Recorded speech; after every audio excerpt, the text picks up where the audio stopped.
Ladies and gentlemen, boys and girls, children of all ages, we have a very, very interesting situation going on here. As I'm obviously in my normal office, well, Austin has a broken down car, and what's going on over there, Austin? We're doing the podcast. We're doing the show from my car today. It's fine. Driving and podcasting. It's a new trend. Quite the situation for you to be in. So we can't see Austin's face. We hear the beautiful background noise of driving down the road as he makes his way towards home. But this episode is far too important to not have. We also have this. Oh, absolutely. We have decided on a brand new show name. Finally. It's your baby. It's the one you came up with. Get an intro. Oh, yeah. Welcome to the In the Trenches Live with Jake, Bryce, and Austin. Working on getting everything updated because we made the decision literally like half an hour before showtime, and I was getting ready for show. You know, got to put on my makeup, got to look good. But you guys don't care about me. You care about football here. So, if we recall real quick to Sunday, we went live on a very special episode, and we watched the Cleveland Browns absolutely mutilate and demasculate the Pittsburgh Steelers.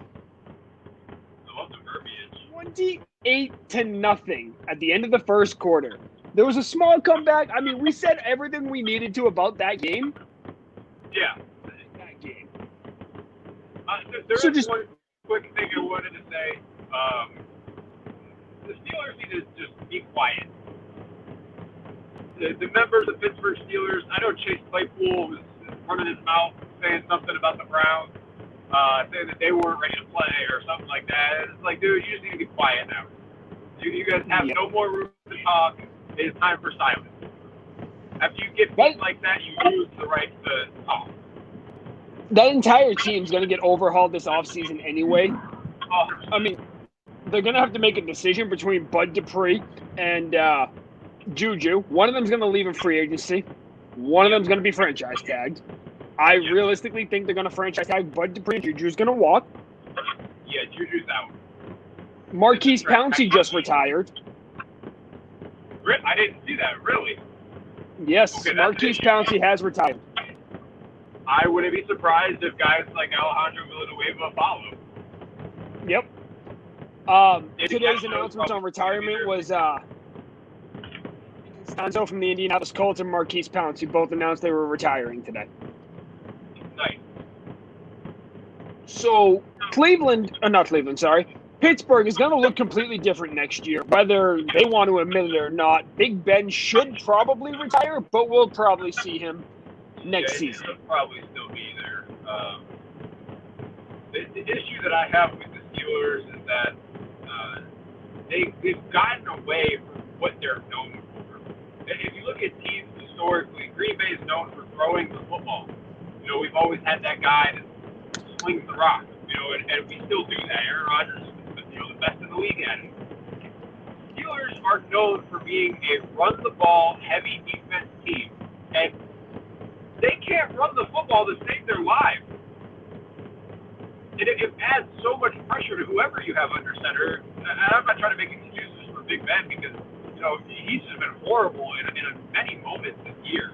But when you can't run the football and you throw all of that extra pressure on your quarterback, especially one who's not anywhere where you used to be in Ben Roethlisberger, you know, you're just asking for, you know, multiple turnover games because you're asking a guy who can't play hero ball to play hero ball. The thing about the Pittsburgh Steelers is that they are the definition of consistent. They don't change anything. Should Mike Tomlin be fired? Probably. It's probably a couple of years overdue. Should Big Ben have... I really like Mike Tomlin. I really like Mike Tomlin, and I still think he's got plenty of life left in him as an NFL head coach. I just don't know if it's in Pittsburgh.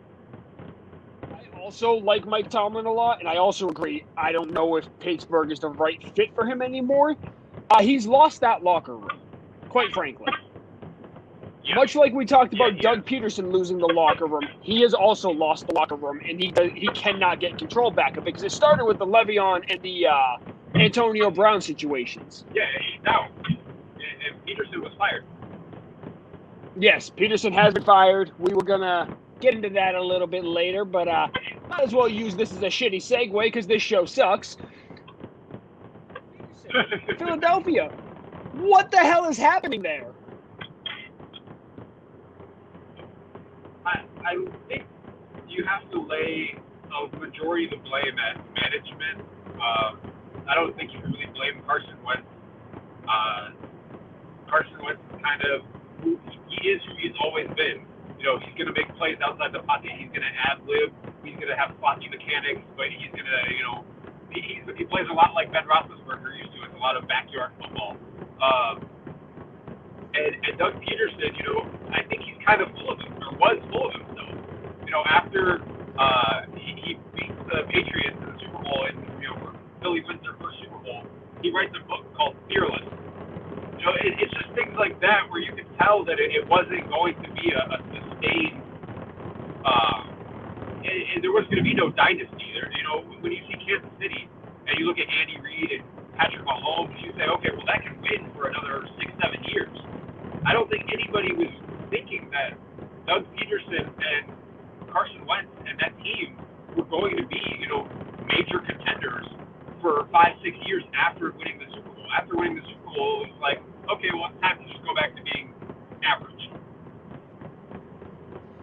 Did you hear the reports coming out of how this all went down today? I heard that there were initial meetings earlier in the week where Howie Roseman met with Doug Peterson, and then they announced that after they met again that they would reach a final decision, but the first talks did not go well. And then all I heard while I was at work today was that Doug Peterson had been released. So apparently, and this is how it's been portrayed in the media. It was basically Doug Peterson walked in looking to get fired. Oh. An exact quote from Doug Peterson, or the Doug Peterson camp that was given to, I believe it was Rappaport, it may have been Schefter. I get them all mixed up, but one of the insiders was he was getting tired of being told what to do. Bro, you're only the head coach. Yeah, I mean, that's kind of weird thing for a head coach to say. Well, I also seen reports that they were talking initially that the decision to bench Jalen Hurts against the football team was coming from upper management, and that it didn't have anything to do with Doug Peterson. And then now you see the reports that they were gonna. If that was the case, then they wouldn't be looking to let Doug Peterson go. They wouldn't be looking to have him fall on his own sword for this. You know that. It came from him. That was his call, and it was a bad call. And ultimately, you know, I think that was the straw that broke the camel's back on him having the end of his tenure in Philadelphia. If I had to take my best guess, it came down to, do you want to keep Carson Wentz or do you want to keep Doug Peterson? And Doug Peterson lost the locker room with that decision in that final game. Yeah. And I think Carson's out, too. I think they need to start fresh. They need to get a fresh face in there. Somebody who's going to make Jalen Hurts grow, because I see a lot of things, you know, in his rookie year that I liked a lot. You know, he looks like a guy who can lead a locker room. He reminds me a lot of a Deshaun Watson, where he's constantly going to try to make plays outside the pocket. He's going to make plays with his feet. He's faster than people give him credit for. He's got a little bit of a wiggle to him. So, you know, I think the sky's the limit for this kid. And if they can get a young offensive-minded coach, maybe it's Eric Bieniemy, maybe it's Greg Roman or something like that they can get in there to coach this kid up, I think the Eagles have a bright future. But they had to cut their losses with Doug Peterson, and now they're going to have to cut their losses with Carson Wentz and realize that, you know, Howie Roseman shouldn't have paid him that early. I fully agree. Now, the big piece of this is there's a lot of quarterbacks that could go on the market this year. Yeah. Let's take Jimmy Garoppolo out because he's probably definitely getting cut.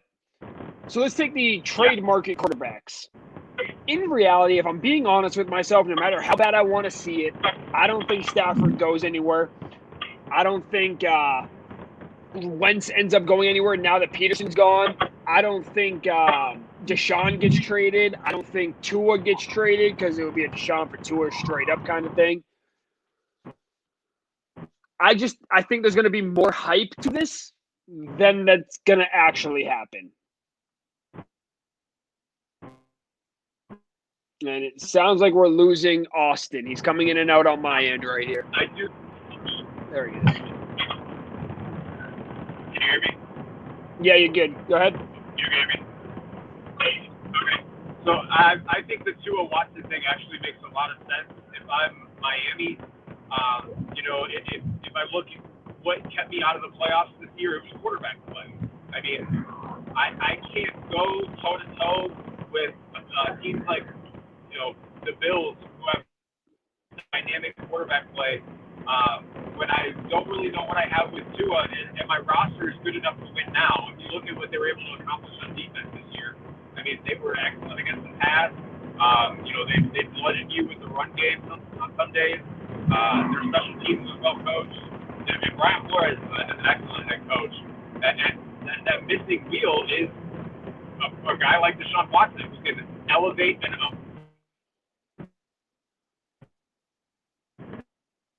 average two weapons. Historically, Alabama has had nothing but talent to throw to. Is going to struggle when you don't have guys like that are constantly surrounding you in Miami. So I think it makes perfect sense. Houston gets Tua, they get a project, and they get a bunch of picks to try to replenish the roster because ultimately that's what Houston needs is players.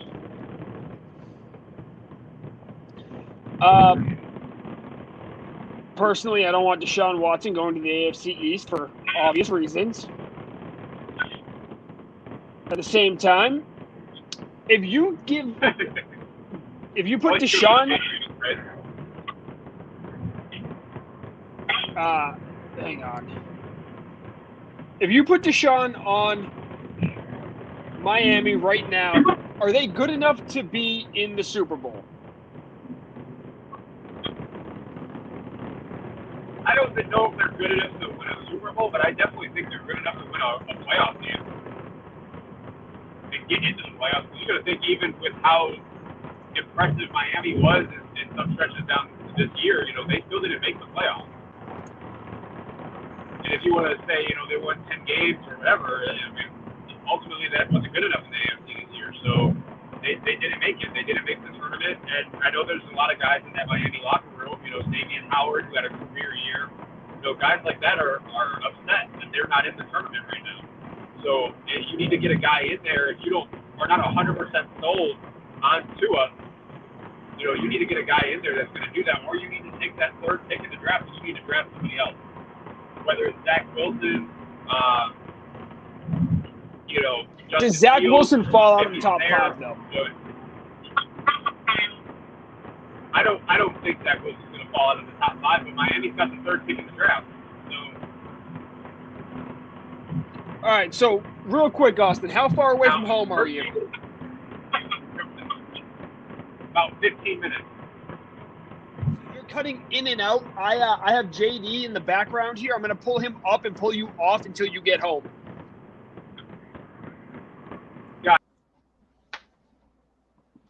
Welcome, my man. This is wild. We are in an absolutely unforeseen circumstance. We are not talking about wrestling. This is a football show still. Go ahead. I think I want to hear it. Show. I was in the football show like what, November? Yeah, I think it was a while ago, but you were there. You were ready. And I was. Austin and I had a great conversation. He pulled me through.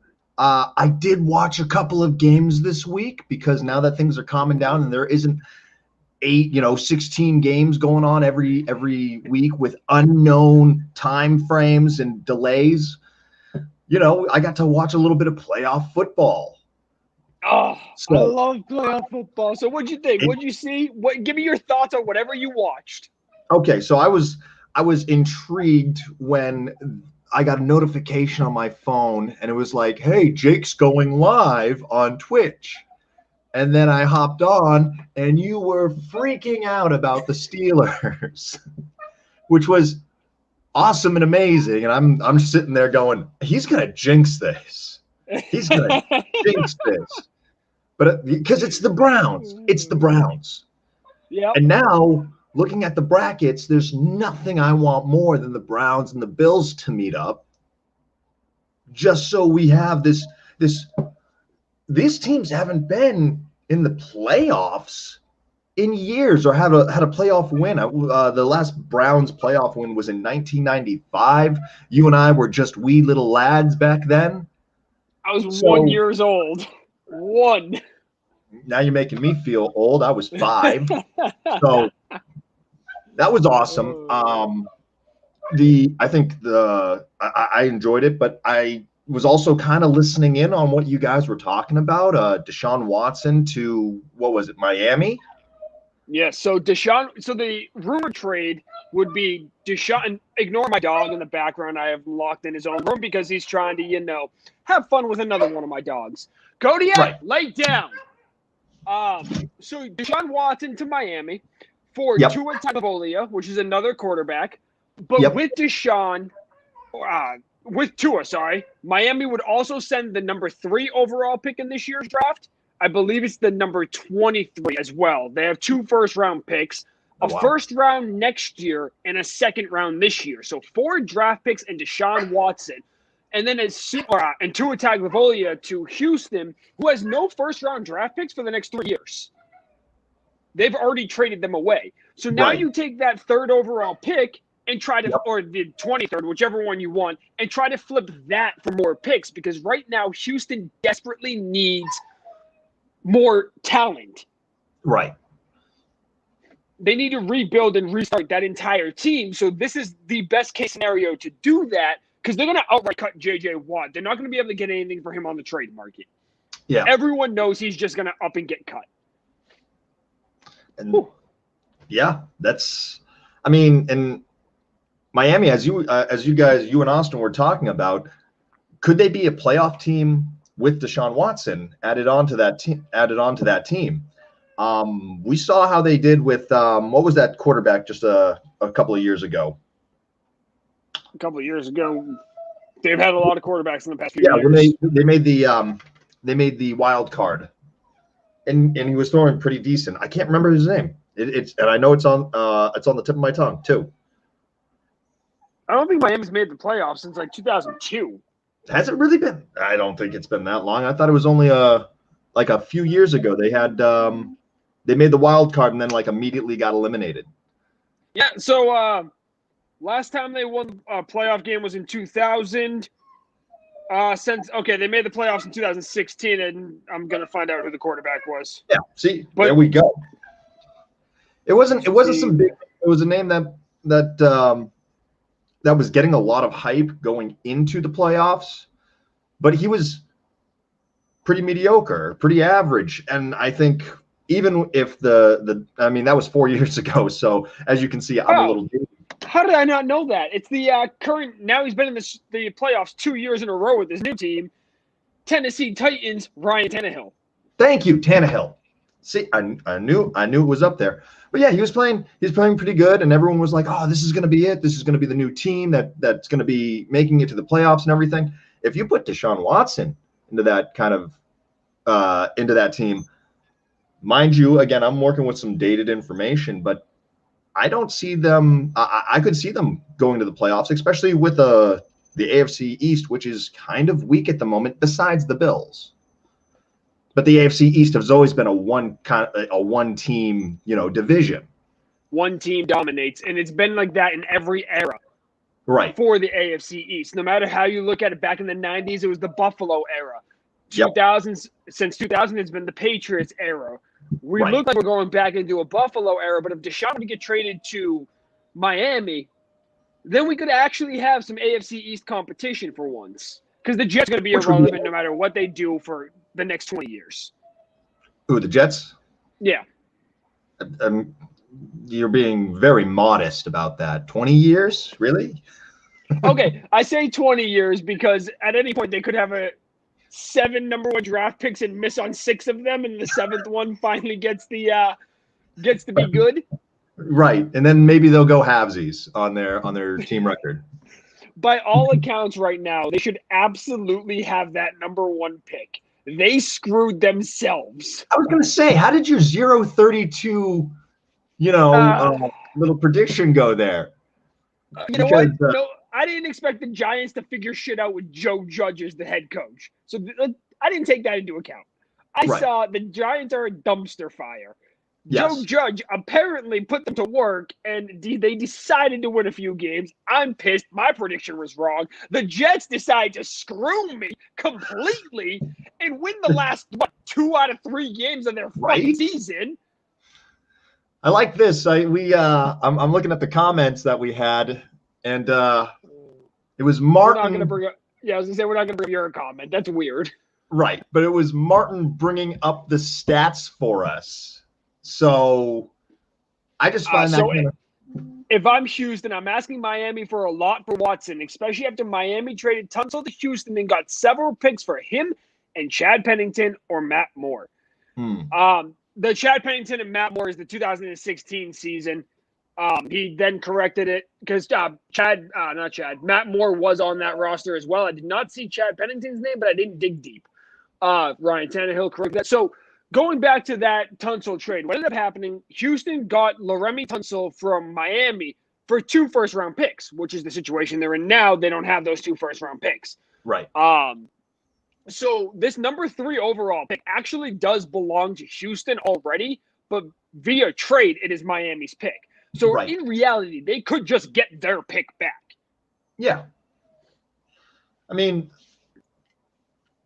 I'd say if they're looking to rebrand themselves, this is the way to go. Miami would get some a quarterback that's proven himself, but I don't see this going wrong for really anyone unless you miss on all your picks, which teams have done it. Right. Well, the Patriots have been doing it for the last 3 years. Oh my gosh, right?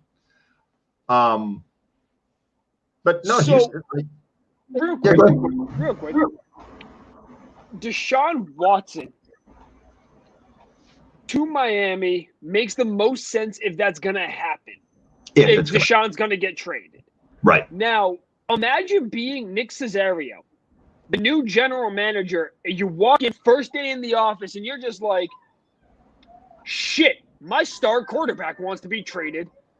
My fan favorite left end wants out. Mm-hmm. What am I doing here? And I'm only getting paid $5 million a year to deal with this shit? Darn, only 5? That's really low on the GM spectrum. I hear you. But from working man spectrum. No, so yeah, $5 million over it was $30 million over 6 years was the contract for Caserio. And normally GM numbers don't get out. And when you see something like this leak, somebody somewhere put it out for a reason. What was the reason is what you have to dissect. I don't care about the GM's pays, so I don't dissect that shit. Gotcha. No, but when you're losing big names like that puts you in a spot. And at the same time, I mean, to define yourself, to really define yourself and the team, you've got to hit on almost every decision that you make, especially when you're starting out. You got to leave a great first impression. I fully agree. And when you're losing, as I said, the two of the faces of the team. I mean, J.J. Watt. Is there any football fan that doesn't know his name? No. So, there's not a single person you can name on this planet that is they don't even have to be football fans. J.J. Watt is a national name because of what he did in the wake of, I think it wasn't Katrina. That was New Orleans. There was some hurricane. Houston got ravaged by a hurricane, and he put up money. Yes. He's been doing great humanitarian work. outside of football for a long time. And this kind of goes to the conversation we had just last night, that it really made him a superstar that transcended not just his team, but the football, but the NFL in general. A media presence. He's larger than life. And when he is saying, I want to go, I'm done, that puts you in a very tough position, especially, as you said, on your first year, and especially if you're not getting paid enough to really be like, look, I've got to rebuild from the ground up. No, so the money that he's not getting is the money going into building the team back up. Yeah. It's the just like Tom Brady, who surrounded himself with people when he was playing back at the Patriots. Yeah, the money that's not going to me is going to go to the 6 rings that I got. Pretty much. So real quick, let's dissect last night or this weekend's other games, because we obviously talked about Cleveland and Pittsburgh extensively because it's not what anybody expected. The COVID Cowboys came into Pittsburgh and just destroyed them. But another big game happened. The Rams defeated the Seahawks. The Seahawks imploded. And we got Austin coming back right now. He's setting up. I see him in the background. As soon as he's good to go, we'll bring him up. Jay, You're welcome to stay and hang out. It's up to you. I don't mind hanging out, but the Browns and the Steelers were really the one game I watched extensively. So when it comes to, and as I said, my football knowledge is from 4 years ago. I can help you out if you have any 4-year-ago questions. Austin, whenever you're ready, just give me the thumbs up, and I'll bring you on. But wasn't Russell Wilson being touted as a potential MVP at the beginning of the year?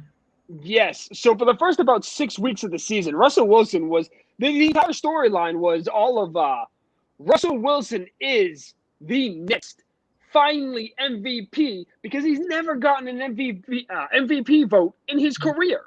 Right. And for the first 6 weeks, hey, Randall, welcome back. Glad to see you again. We did our rant already on the Cleveland Steelers game. We're moving into the Rams and Seahawks right now, okay? Can you get behind that? We're done talking about the Steelers' collapse. Moving on up. A spectacle quarterbacks that looked really good for the short amount of time there. Well, Taylor Heineke made it through the entire game. Looked phenomenal. Austin, are you ready to go? Can you give me a thumbs up or something?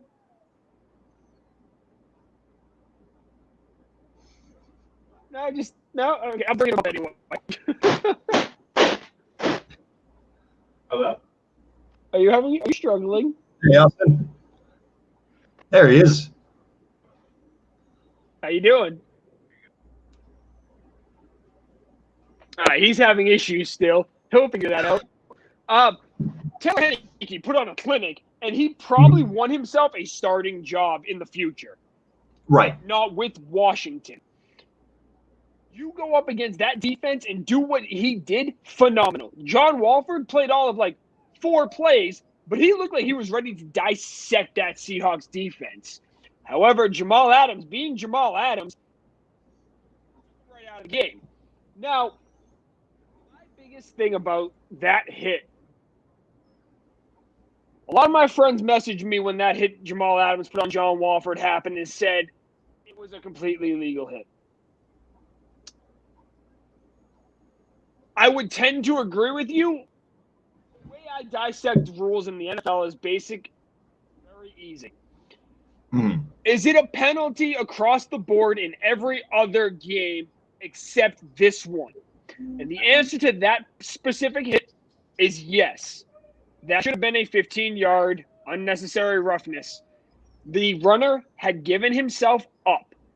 He was already starting to slide. And Jamal Adams, knowing that should have been a penalty, should not have made that move. Mm-hmm. Am I saying that Jamal Adams specifically tried to take John Wolford out of the game because Jared Goff had a broken thumb and he'd be the quarterback? No. Does it make sense on a conspiracy theory level? Yes. Of course. However, I don't know who Mike is, but welcome. Nice to meet you. We're talking about Jamal Adams' dirty hit. I don't know if you're a Seahawks fan. I hope not. On a normal circumstance, I would not sit here and tell you that that's a dirty hit. But across the board in the NFL and the way that they are officiating games, I am telling you that was a dirty hit to keep everything consistent. And that's my biggest thing in the league. With their rules, they have to keep everything consistent. And they're not. That's the problem. They're not doing that. Right.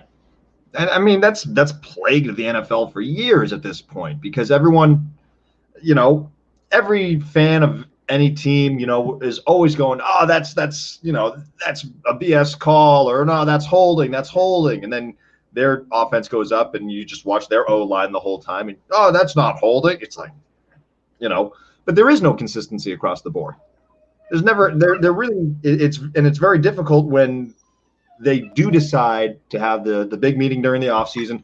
This is what we're going to be calling. This is what we're going to be trying to go over. This is what we're going to try to really hammer home this season. And then it gets overcalled at the beginning of the season. And then towards the end of the season, it flutters off and suddenly you're getting inconsistencies, and it happens every season. I'm all for letting the players play. Yeah. If you at least stay consistent. Mm-hmm. And Mike says that's plagued all of football. And I absolutely agree. It absolutely has. Thank you, Mike. I think John Walford probably would have dissected that Seattle defense way more than Jared Goff, who was very inaccurate in his throws, which makes sense given he had surgery 9 days before the game on his thumb, on his throwing hand. Makes sense. And we hopefully actually have Austin back this time. Let's see. Austin, are you there? I'm here. Hey. There we go. Beautiful. What's up, guys? Not much. How we doing, Austin? Been a while. I'm pretty good, man. How's it going? I haven't talked to you in a long time. Absolutely. All right. What were we talking about? Jamal Adams' hit. The Rams. Yeah, so we're talking about Jamal Adams' hit right now, specifically on John Walford, and whether that should be, or that hit was or should be illegal or not. Okay, so what I seen of that hit it was fine. It looked like Adams lowered his shoulder, and his shoulder just kind of connected with Wolford's helmet, and I think it kind of just pushed his helmet, towards his neck a little bit, and he kind of turtle shelled, and that's how he got injured. I don't think Jamal Adams was being malicious or trying to lower his helmet or anything like that. He's been one of the guys that he plays rough, but he plays the game the right way and in the way it's meant to be played, and he's kind of an upstanding guy in the league right now. I don't think that there should have been a flag on that play. I said that as soon as I seen the hit, that it looked clean. So I said the exact opposite of what you just said, based upon the NFL staying consistent in their rules. Right. And the NFL all year has been flagging those specific types of hits. Yeah. So if you want to stay consistent, that should have been a penalty. I think they need to change I don't know the current verbiage of the rule, but I know that if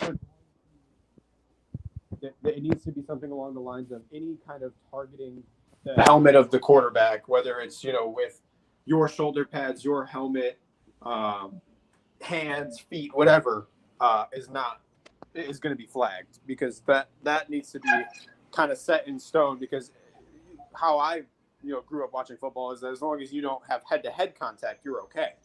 Mm-hmm. And that just seems to not be the case anymore, that it's not just head-to-head contact. Now it's any kind of contact with the quarterback's helmet is now automatically a flag. And if that's the case, then that needs to be stated. And like Jake said, it needs to be consistent among every case that it happens. Austin, are we doing an episode of Cribs right now? What's going on? Yeah, a little bit of MTV Cribs. I'm sorry. I just walked in the door.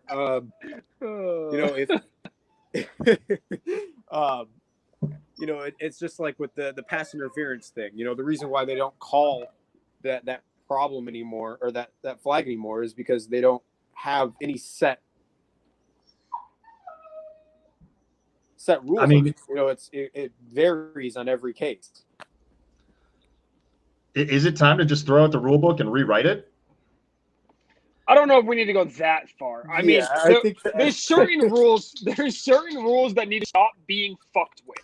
and it's Yeah. the catch rule, the pass interference rule, and the protecting the quarterback rules. They need I still to don't know what a set catch them in is in the NFL. No one does. But they need to set those 3 things in stone, leave them alone, and stop fucking with them. Yeah. Because that Giants catch that Skip Bayless was raving about, what's the receiver, that Dante Pettis? I thought that was a catch. That was in the end zone in the Cowboys-Giants game. Okay, I thought that was a catch. So did I. And he was like losing his mind that it wasn't a catch, and I was like, I thought that was a catch. Another big thing that needs to change is when it goes to review, New York needs to stop. Well, we can't admit our refs were wrong. Yeah. Right? Yeah. Like, that is literally giving me an aneurysm. But let's stay on the playoffs because we still need to talk about this weekend games. Last thing I want to touch upon on this Super Wildcard weekend was Taylor Henneke. Yeah, it was a pleasant surprise. The dude balled. I will be right back. I'm going to go kill my... We lost Jake. We lost Taylor Jake. Heineke absolutely had an amazing game. I mean, if you look at the circumstances that he was under, Alex Smith couldn't go. You're playing against a well-coached Tampa team. You're playing against Tom Brady on the other side of the field. Tampa has elite players all over their defense. So Levante David, guys like Jason Pierre-Paul, Shaquille Barrett, that are just known for being a pain in the ass to the quarterback. Right. Heineke handled it, and he made some dangerous throws, some contested throws that went in their favor. But this talk that maybe they've got their starting guy for next year or anything like that, I'm not ready to buy into anything like that yet. I still think Washington's going to draft a quarterback. They have to. He's going to be a starter somewhere else. He's not going to be in Washington. But that guy did enough against a very good defense. Let's not let that go to the wayside. The Buffalo, yeah. The Tampa Bay defense is a top 5 defense in the league, and he played them like a fish. It can be. Tampa's defense is kind of hit or miss because their front 7 is really, really good, especially when they're healthy. Their back-end secondary can be taken advantage of sometimes. Aside from like Jamel Dean, I think is pretty good. And I like Winfield Jr. a lot. Brady looked re-energized in that game. Yep. Yeah, he did. I still don't. And first off, I can't wait for this to happen. I don't think they make it through New Orleans. Yeah. Tampa Bay. New Orleans has slapped them twice this year already. Yeah. But then again, it's hard to beat the same team 3 times in a season. Can I just say something for once? And I'm going to take the bias of me being a Packers fan out of the equation. I doubt it. If you're starting the sentence like that, your bias is going to show.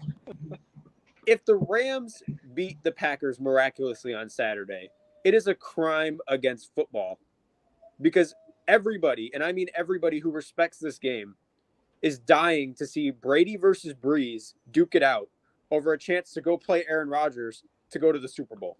That is before very true. They're all gone. I mean, this is probably the last. This is the last time we'll see Drew Brees on the field. And it might every be the last football time we see Brady on fan. the field.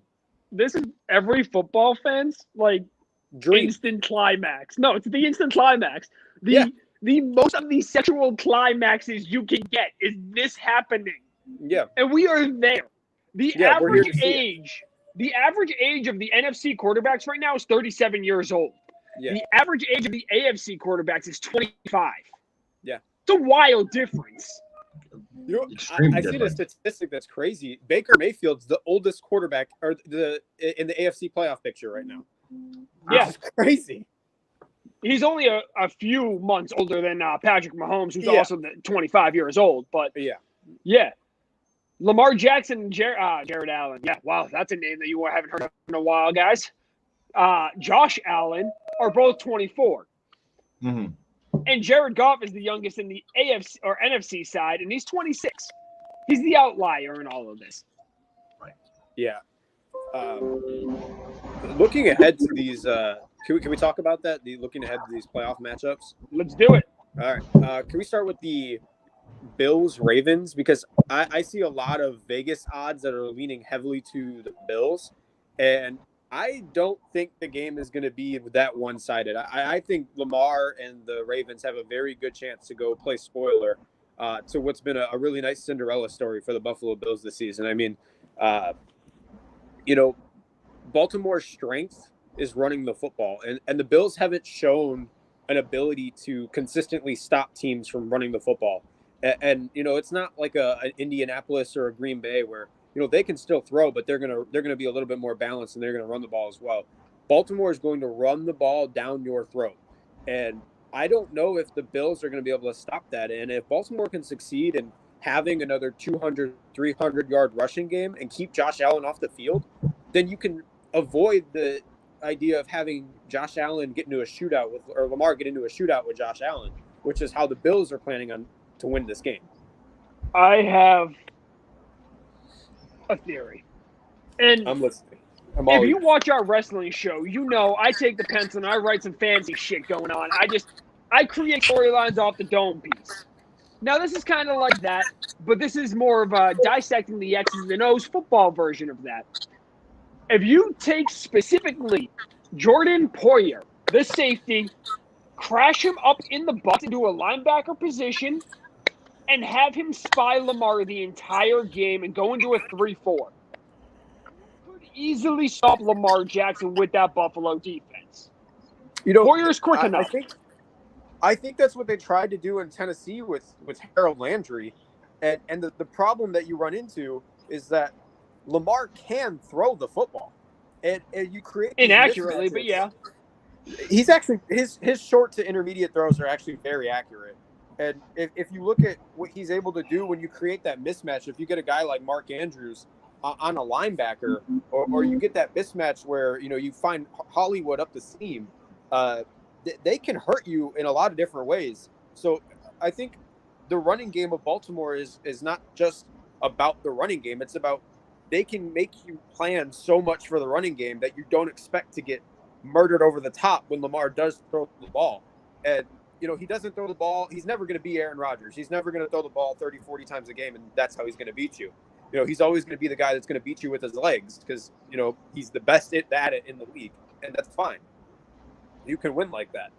And, I think the Bills are going to look at the game plan that the Ravens had against, Tennessee or Cincinnati, where they just ran it with Ingram and Gus Edwards and J.K. Dobbins and Lamar. And they're going to plan for that. And they're going to do something, like you said, with Jordan Player, keeping him on a QB spy.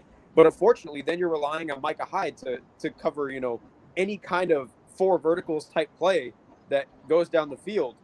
And I just think you get beat badly over the top with that because Lamar does throw that occasional really good deep ball. 3-3-4. Or sorry, 3-3-5.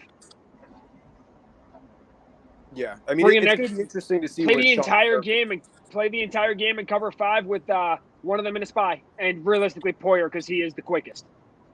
Yeah, I mean, it's going to be interesting to see what Buffalo cooks up because ultimately what Buffalo wants to do is they want to get quick 3 and outs and they want to get Josh Allen back on the field because they want to be able to score fast and make it uncomfortable for the Ravens as quickly as possible. Because if you can get them to 14-0 or 14-3, you have a very good chance of winning that game because you can't run the ball nearly as much as they would like to. But if they, if it turns into a knock-knock game where Baltimore is still able to consistently run the ball as much as they want to in their game plan, the Ravens can definitely make it ugly for Buffalo. So what I'm hearing out of all this is it's really going to come down to head coaching and scheming. And we don't think that this game is going to be as one-sided as everyone's thinking. No, I think it's going to be a knock-knock game, and it's just going to be a chess match between Sean McDermott and John Harbaugh. It's going to just go tit for tat the entire game. I fully agree with that. Let's stay in the AFC. I'm going to open up this question the exact same way I would ask circumstances. Do the Cleveland Browns stand any chance in hell of going into Kansas City and winning this game? They do. They actually do. And here's the thing. If you look at what the Chiefs – and I don't buy the argument that, the Chiefs were on autopilot during December and they were just coasting to the playoffs. I don't buy that. Teams ultimately try to win every game. And it just looked like Kansas City was struggling to find rhythm. They were struggling to find an identity on defense in December, and that's when you want your team to be locked in. You want your team to be the most focused, have the most momentum coming. Real quick, DeAndre said, what about Edmonds in the spy? So I said Poyer specifically because Edmonds is slower than Poyer. Poyer is quicker than Edmonds, and you need your fastest guy to be in the spy on Lamar because of what he can do with his legs. I agree. And Edmonds has shown that he's not he can be a guy that misses tackles a lot. And if you can't do that with Lamar Jackson. No, he'll get you for another 25 yards. Yeah. Back to what I was saying about Cleveland. Is Kansas City look bad down the stretch? I mean, I think they were bottom 5 in red zone defense. Their red zone offense was not clicking. Patrick Mahomes looked like he was struggling to find a rhythm with his receivers. And that's not what you want, especially coming off a break where Patrick Mahomes hasn't played in 2 weeks. And you could say, that's good rest for him. But we saw last year what happened to the Ravens when they had too much rest. Going into a home game against the Titans, and they got beaten badly in that game. I think Cleveland is rolling full steam ahead. They feel good about themselves. They've got a lot of momentum. They're getting Kevin Stefanski back. They're going to get Denzel Ward back. They're going to have I think it's Batonio back. Yep. And Baker Mayfield's playing with all the confidence in the world right now. And I think that makes them a very, very scary team for a not so sure of themselves Kansas City to come into. So who wins this game? I take Kansas City just because of Patrick Mahomes, but I think Cleveland definitely keeps it interesting. Okay. That's only so funny because of everything he just said, and I knew that was coming. Yeah, no, if I was betting, I'd take Kansas City, but I think the Browns will keep it interesting. All right, let's move over to the NFC. We have the Rams and the Packers. We don't know who the Rams quarterback is. Jared Goff was full participation, and John Walford did not participate. So, realistically, real quick, going back to the AFC, can they stop Chubb? I don't know. I don't think they can. I think the Steelers. It's the two-headed monster. It's not just Chubb. It is the two-headed monster. Yeah. They run the ball as good as any team in the league does, and if you get that two-headed monster going and you're able to keep Mahomes off the field, like I said, I think Kansas City is going to win this game, but I think they're going to squeak it out. I don't think it's going to be a convincing win. Back to the Rams and Packers now. As I said, the Walford was full participation. So by process of elimination, we can probably assume Goff is going to start this weekend. Yeah. Barring any miracle on John Walford's neck. And this is exactly what Sean McVay did last week. He refused to name a starter, even though we all knew Goff wasn't starting. Yeah. Now, that's not going to work as well against somebody like Green Bay. Yeah, I mean, Green Bay's coming into this playoffs as the top dog. And, they're playing at home. They're going to be playing with a lot of confidence. I've seen a report where Davante Adams was talking, and he was talking about the conditions, the weather conditions in Green Bay. And he said, it's not even just about the cold. He's like, it's about the fear. It's about the fact that when you come into Lambeau Field and you see, Green Bay running outside with no sleeves on, it's like a mental thing. You don't want to be there. And if you go back to the snowy game at Lambeau against the Tennessee Titans, Tennessee came off the bus looking like they didn't want to play there. They didn't want to be there. And if the Rams come off the bus looking the same way, and have it in their head that playing in Lambeau is a huge disadvantage, and they are believing into that, and some of those guys in that locker room are going to buy into that. They're going to get beaten and beaten badly. Jared Goff there's an interesting statistic in games that he's played in where the temperature was under 32 degrees. He's got a completion percentage of 47%. He's thrown 0 touchdowns and I think 6 interceptions. So he doesn't play well. He's 0-2. Yeah, he doesn't play well in the cold. And what Aaron Rodgers said on the Pat McAfee show is true. Green Bay is better at, you think cold, and you think you're able to handle the cold, but they're just better at it than you are, and that's just how it is.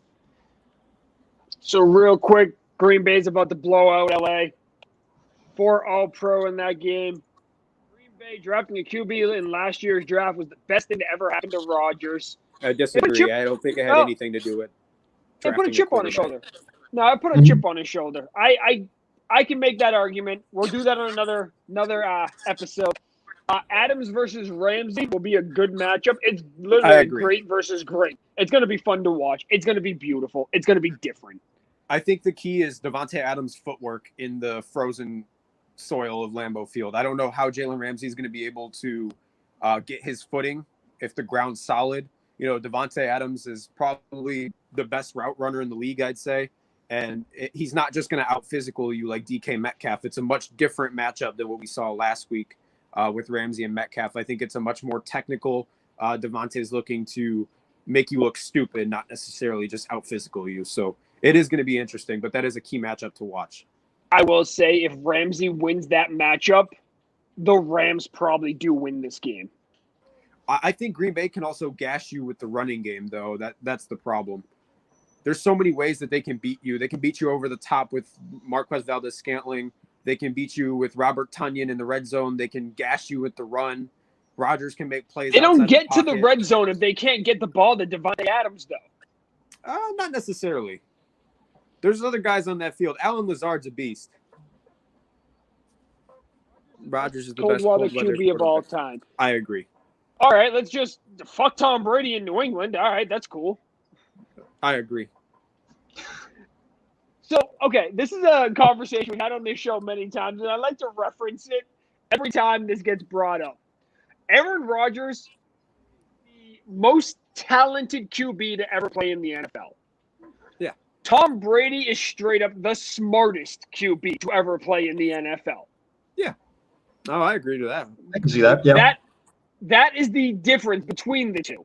One has the football IQ of a GOAT. One has the talent of a GOAT. Aaron Rodgers' football IQ is pretty up there, too. But I'm not saying it's not. It's just Tom Brady dissects the game on a different level. I can agree with that. And that's our shitty segue into into Tampa Bay and New Orleans, because we suck at this. I've just started embracing the fact that we suck at transitions. I think the key matchup is going to be if Michael Thomas can be as productive as he was in the Bears game. I don't know his exact stat line, but every time that I turned on or look back at the game, I seen Thomas kind of getting involved.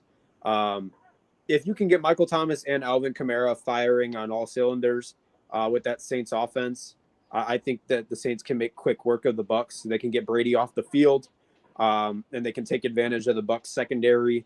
But the Bucs are getting Devin White back this week, and that is going to be a huge key for them because their defense is just not the same without him on the field. When you have him and Levante David, their defense is just much better. My pick is the Saints just because of what they were able to do to them in the regular season, and they are playing at home.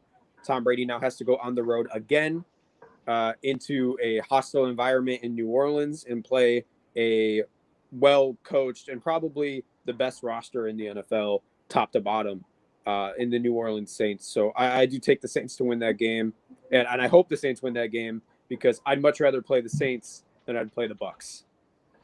So I'm going to go with Tampa Bay because I don't trust Drew Brees' arm this late in the season. This is usually the week it goes to shit the worst. In the previous last 4 or 5 seasons, this is the point. This is when it ends for Drew Brees. And it's because his arm just absolutely gives up. Yeah, I wouldn't be surprised to see Taysom Hill thrown in there to give him some relief. And that's the only – even Jameis Winston coming in for a play here and there. Yeah. They need to keep Brees – they need to put him on a pitch count. Yeah, absolutely. Because even if you win that game, ball. If you win that game, you still have to go play at Lambeau now. So in Green Bay, you have to play in Green Bay against Green Bay. Yeah, so you're going to need him 100% for that game. So I don't like the Saints for that reason. I think Tampa takes it, and Tampa's heading into Green Bay next weekend, and I think we're going to have quite the NFC Championship game, and I really hope it's a fucking blizzard out here, man. Yeah, it's going to be – if we can get a blizzard for Brady versus Rodgers, I mean, it's just going to make every football fan's heart warm, you know? This is the my problem before you go, Jay. My problem with that game in the NFC Championship is we've wanted Brady versus Rodgers in the Super Bowl for 10, 15 years now. Never got it. And we never got it. We can blame Devin Bostic for that. You were going to say something? Yeah, I was just going to say, when it comes down to it, we're all just looking forward to some great QB matchups. Yeah, absolutely. When it comes down to it, we want to see, as football fans across the board for the last 20 years, we want to see some of these matchups. Brady versus Aaron Rodgers in the snow is probably the biggest one that we all want to see because it's just been so long. We want to see this absolute these two Goliaths just battle it out one last time in a very meaningful game. But I don't think anyone will be disappointed unless, of course, it's your home team or the team you're rooting for, if Drew Brees ends up in that position either. No. Yeah, all right, let's not take out that realistic chance because any given Sunday that we have John Walford in that position, guys. Right. Oh, yeah. That's true. That's nobody, true. Nobody wants to see that happen. But if we get Brady versus John Walford or Breeze versus John Walford, we're not going to be happy. We're not going to be salivating like we are. We want Rodgers Breeze or Rodgers Brady. Yeah, I agree. I want to see one of those two matchups, and then either Rodgers Breeze Brady versus Mahomes, Allen, Jackson. Honestly, on the AFC side, I don't care any of the four at this point because they're all the future of the NFL. This Super Bowl is going to be the changing of the guard. Yeah, absolutely. The past versus the future, and you couldn't script this any better because you have the NFC side of all of the past. There's no way, for script reasons, there's no way LA beats Green Bay this weekend. It would not do them any justice as a whole in the NFL. No, it wouldn't. Right. So Green Bay is going to just cakewalk this game. And we can call that a conspiracy theory, or we can just call it basic common fucking sense, guys. Yeah, I hope so because it'll crush my dreams for real. But two back-to-back early playoff if you lose to the Rams rather than like the Saints or the Buccaneers, it looks real bad. No, I think we'll be okay. I think this game's going to be a cakewalk for Green Bay. All right, any final thoughts, boys? No, I think I got it all out. As we were talking about, I don't think you could script this any better than what it's all coming down to. Yeah, I mean, Vince McMahon should take notes. Right. All sports should. Realistically, this weekend, if something big happens, or me and Austin feel like we need to go live to talk about what's going on at halftime, we're going to take the control this weekend, and if we want to talk about it, we'll be there. Yeah, on Sunday, I'll have 24/7 like radar surveillance on all of these games. So I'll have two monitors going at the same time watching. They won't be on at the same time, but at different times, dude. Yeah, no, I'll be. You can use one TV. I'll be watching, and if I feel like something's going crazy, then we'll definitely hop on. I watch every single game. I will not be seeing. It hurts my heart, but I will not be able to watch the Packers game on Saturday. What? Yeah, I work. So I'm gonna be snowboarding probably Saturday morning. I'm gonna make sure I'm home in time to get that game, be home for kickoff, and boom, football all night. My wife just went back to New Hampshire. I don't need to worry about her. She's gone for the week. Don't need to worry about her. Hey, I don't have to get yelled at for watching all my football. Shout out to Christina. Bad. Yeah, shout out to Christina. She's the best. She's great. Love her. She's driving right now, and she's probably in Ohio by now, or maybe just reaching Pennsylvania. I feel bad for her. That's the worst state to drive through. Oh, dude, it sucks. So when we drove there, Sheer back to New Hampshire, back to here when we moved here. Oh, wow. I will never make that drive again. I have to go back out to New Hampshire in March for some stuff. And I'm like, yep, I'm getting a plane. You can be crazy enough to drive. I'm getting a plane. All right, so no final thoughts, boys? We good? No, I think we're good. That's pretty good. So this is In the Trenches Live. I need to add that to the little banner down below. Make sure you like this video. Make sure you follow us on Twitch. Make sure you say hello to my shiny, beautiful face in the comments. Everybody put hashtag screw Bryce in the comments. Hashtag screw Bryce, because he couldn't make it tonight. And we got JD in instead from the wrestling show. Yeah. Doing what I can. So In the Trenches with Austin, Bryce, and Jake. Obviously, JD's filling in for Bryce tonight. We'll be back probably maybe Sunday night or Saturday night after Austin gets out of work. Definitely sometime during the day on Sunday. If there's something to talk about, we'll be live. We'll catch you guys later. Thank you for joining us. Later, guys.